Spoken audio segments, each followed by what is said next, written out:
سب سے پہلے تمام دوستوں کو السلام علیکم۔ ایک اوور میں 6 چھکے پولارڈ نے اہم اعزاز اپنے نام حاصل کر لیا، ویڈیو وائرل ہو گئی۔ آج کی زیر نظر ویڈیو میں آپ بھائیوں کو اسی بارے میں بتائیں گے، مگر مزید تفصیلات کی طرف بڑھنے سے پہلے اس ویڈیو کو لائک کریں اور کمنٹ سیکشن میں آپ بھائی اس اپڈیٹ کے متعلق اپنی رائے کا اظہار ضرور کریں۔ ویسٹ انڈیز کے پولارڈ انٹرنیشنل کرکٹ میں ایک اوور میں 6 چھکے لگانے والے تیسرے بیٹسمین بن گئے۔ وہ ویسٹ انڈیز کے پہلے کرکٹر ہیں جنہوں نے T20 میں لگاتار 6 چھکے مار کر یہ اعزاز اپنے نام کیا۔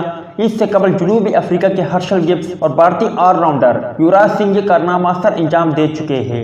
پولارڈ نے یہ کارنامہ سری لنکا کے خلاف T20 میچ میں انجام دیا، جس میں لنکن ٹیم نے کالی آندھی کو جیت کے لیے 132 رنز کا ہدف دیا تھا، جو انہوں نے پولارڈ کی جارحانہ اننگز کی بدولت آسانی سے پورا کر لیا۔ میڈیا رپورٹس کے مطابق سری لنکن اسپنر اکیلا دنجیا نے تیسری اوور میں نکولس پوران اولیوس کو آؤٹ کر کے ہٹرک کی، لیکن پولارڈ کے آگے ان کی ایک نہ چلی اور انہوں نے اسپنر کی 6 گیندوں پر 6 چھکے جڑ دیے۔ جبکہ گزشتہ کل اسلام آباد یونائٹیڈ اور کوئٹہ کے مابین ہونے والے میچ میں بھی سرفراز احمد نے افتخار احمد کے آخری 4 گیندوں پر لگاتار 4 چھکے لگائے۔ اگر مزید افتخار احمد کے 2 گیندیں اور ہوتی تو یقیناً سرفراز احمد انہیں بھی چھکے لگا سکتے تھے۔